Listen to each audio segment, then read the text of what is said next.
এ হলো মোংলা খুলনা এবং মোংলা ঢাকা মহাসড়ক। এ সড়ক দিয়ে দৈনিক প্রায় কয়েক হাজার ট্রাক সহ বিভিন্ন যানবাহন চলাফেরা করে।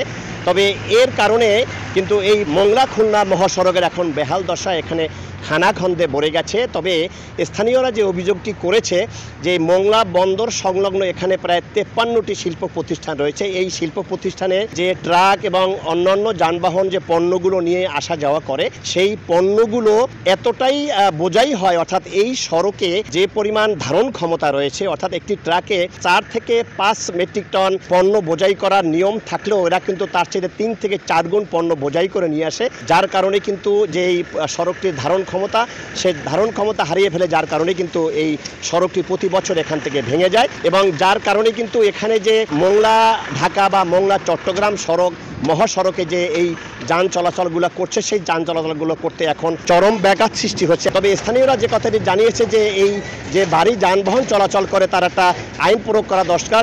মেলা কষ্ট হচ্ছে, গাড়ি ভেঙে যাচ্ছে, গাড়ি উল্টে যাচ্ছে, আমরা ঠিক মতো সোজা করে যাতে পারছি না, রাস্তায় জ্যাম বেঁধে যাচ্ছে, মাঝে মাঝে দাঁড়ায়, তারপরে আস্তে দেহে শুনে তারপরে জাতি হচ্ছে।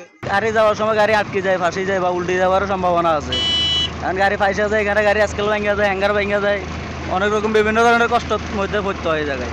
আমাদের পণ্য নিয়ে আসতে খুব কষ্ট হয়ে যাচ্ছে, যাতায়াতের খুব সমস্যা হচ্ছে, গাড়ি ফাঁসে যাচ্ছে রোডের মাঝখানে, বৃষ্টি আসলেই ভেঙে যায়। আমাদের এখানে প্রতিনিয়ত দুর্ঘটনা ঘটতেছে। দুই পাশে অনেকগুলা ফ্যাক্টরি অবস্থিত এবং এই ফ্যাক্টরির উচ্চতা রাস্তা থেকে 2 থেকে 3 ফুট।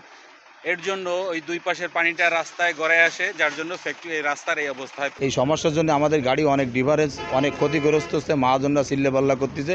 রাস্তার কোনো উন্নয়ন হয় না, একটু একটু করে কাজ করে, আবার কয়দিন পরে রাস্তা যাত হয়। বর্তমানে এই রাস্তা দিয়ে গাড়ি চলাচল অনুপযোগী। যে পর্যটনগুলো আসে, এরা একবার আসলে আর দ্বিতীয়বার আসতে চায় না, এতে জার্নিতে অনেক সমস্যা হয়। এই জন্য খুব দ্রুত এই রাস্তাটার সরকারের নজর দেওয়া উচিত। দ্রুত এই সড়কটি পুনঃ সংস্কার করে এবং মেরামত করার জন্য সুন্দর করে তৈরি করা হয়, তাহলে কিন্তু এখানে মোংলা বন্দরের সাথে যে বিভিন্ন শিল্প প্রতিষ্ঠান রয়েছে, সেই শিল্প প্রতিষ্ঠানের ব্যবসায়ীরা এখানে আগ্রহী হবে এবং মোংলা বন্দর থেকে যে পণ্যগুলো দেশের বিভিন্ন জায়গায় নিয়ে যাওয়া হচ্ছে, তারাও কিন্তু সুন্দরভাবে স্বাচ্ছন্দ্যভাবে এখান থেকে পণ্যগুলো দেশের বিভিন্ন জায়গায় পৌঁছে দিতে পারবে। বর্ষাকাল চলে গেলে কিন্তু আমাদের পরিকল্পনা আছে দীর্ঘমেয়াদী যাতে রাস্তাটা না ভাঙে, কীভাবে রাস্তা করলে ভালো হয়, সেজন্য কিন্তু আমাদের পরিকল্পনা চলমান আছে। তো আমরা পাশ থেকে কিন্তু 2টা ড্রেন করে দিছি।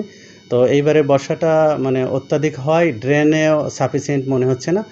তো আমাদের ভবিষ্যতে আমরা রাস্তা উঁচুকরণ সহ অন্যান্য কীভাবে রাস্তা যাতে দীর্ঘমেয়াদী ভালো থাকে, এটার পরিকল্পনা আমরা করছি। স্থানীয়রা এবং ব্যবসায়ীরা যে কথাটি জানিয়েছে যে দ্রুত এই সড়কটি সংস্কার করে নূতনভাবে তৈরি করার দাবি জানিয়েছে, তাহলেই কিন্তু এখানে যে পর্যটক শিল্প তারা কিন্তু বেঁচে থাকবে, পাশাপাশি বেঁচে থাকবে বন্দর সংশ্লিষ্ট ব্যবসায়ী সহ শিল্প প্রতিষ্ঠানের যে অন্যান্য ব্যবসায়ীরা রয়েছে, তারা কিন্তু স্বাচ্ছন্দ্যভাবে মোংলা বন্দর সহ এই অঞ্চল ব্যবহার করতে পারবে। মাহমুদ হাসান, সময় সংবাদ, মোংলা।